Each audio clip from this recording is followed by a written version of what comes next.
May mga ulat na ilang flood control at road projects sa inyong probinsya, yung tinitignan dahil umano'y substandard na pagkakagawa. Paano ninyo tinitiyak na hindi masasama ang oras sa ganitong issue? At ano yung mga hakbang ninyo para masiguro na maayos at transparent yung mga implementasyon ng mga proyekto sa ilalim po ng lokal na pamahalaan, sa ilalim po ng inyong pamumuno? Dito sa Oras Eastern Samar, dito po sa bayan ko, meron po kaming 42 barangays. At out of 42 barangays, merong 18 na tinatawag na flooded areas. Tawagin natin yung mga low-lying areas yan.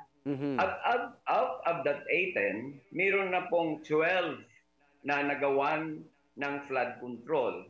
At sa report po ng mamamayan, yung mga kababayan ko, malaking tulong po itong flood control sa amin.